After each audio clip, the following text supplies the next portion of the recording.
Assalamualaikum warahmatullahi wabarakatuh. Di sini kami dari kelompok 3 akan menjelaskan tentang putusnya suatu pernikahan.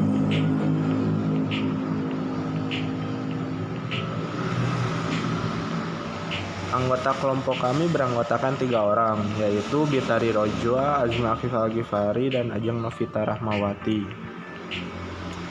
Poin-poin pembahasan dalam presentasi kali ini yaitu ada talak, hulu, nusyuh, sifa, fasak, li'an, ila, dan zihar. Yang pertama yaitu kita membahas tentang talak.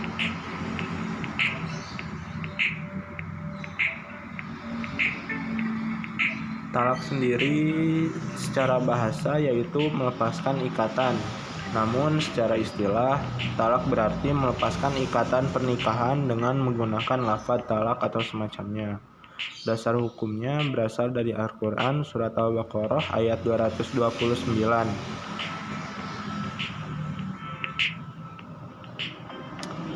Hukum talak sendiri terbagi 5 ya. Ada wajib, haram, makruh, mubah, dan sunnah. Yang pertama yaitu wajib. Jika perselisihan antara suami istri secara terus-menerus dan tidak dapat diselesaikan. Lalu yang kedua adalah haram. Jika talak itu dijatuhkan ketika istri sedang haid atau suci yang sudah dicampuri. Lalu ada makruh, yaitu menjatuhkan talak tanpa adanya alasan yang jelas. Lalu ada mubah. Jika alasan tertentu seperti buruknya perilaku istri ataupun buruknya perilaku suami. Lalu ada sunnah. Jika istri tidak patuh pada hukum Allah, seperti meninggalkan sholat, sementara suami tidak mampu untuk memaksanya. Rukun talak terbagi menjadi 4, yaitu suami yang menjatuhkan talak, istri yang ditalak, sigot, ada kehendak untuk menjatuhkan talak. Lalu ada syarat-syarat talak. Talak hanya dapat dijatuhkan oleh suami yang mewakili balik, berakal, dan tidak dalam paksaan. Lalu ada kehendak dalam menjatuhkan talak. Lalu ada sasaran talak yaitu adalah istri. Lalu ada hubungan pernikahan yang sah antara istri dan suami. Lalu lafaz talak harus mengandung makna pelepasan ikatan pernikahan. Macam-macam talak yaitu ada talak raj'i, talak sunni, bain, lalu ada talak bid'i. Lalu yang kedua kita akan membahas tentang hulu. Hulu sendiri yaitu adalah tuntunan cerai dari istri dengan cara membayar iwad pada suami.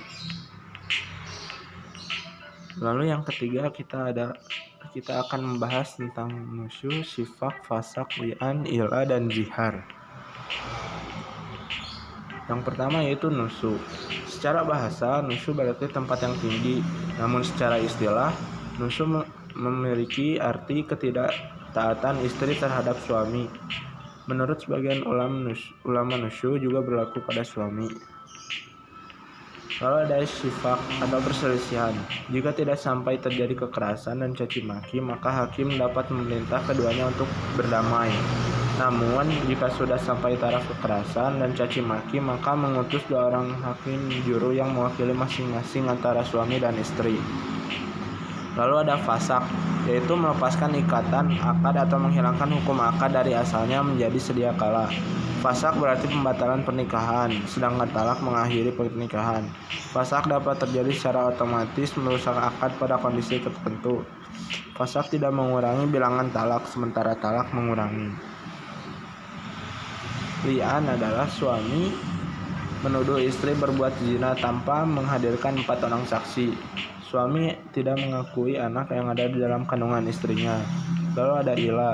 Sumpah dengan ketetapan suami tidak mencampuri istrinya dalam jangka waktu tertentu, maka ia harus memilih apakah akan menceraikan atau kembali.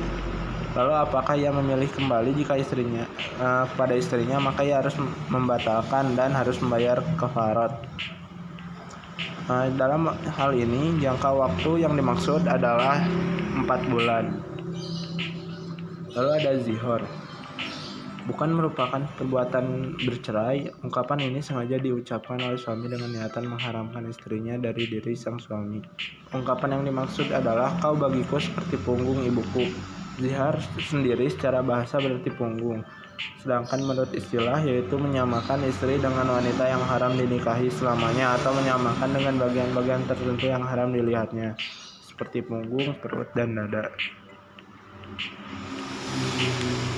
Dari murid Rasulullah SAW bersabda, tidak ada sesuatu yang halal, namun sangat dibenci oleh Allah selain talak. Mungkin segitu saja penjelasan dari kelompok kami, kurang lebihnya mohon maaf. Assalamualaikum warahmatullahi wabarakatuh.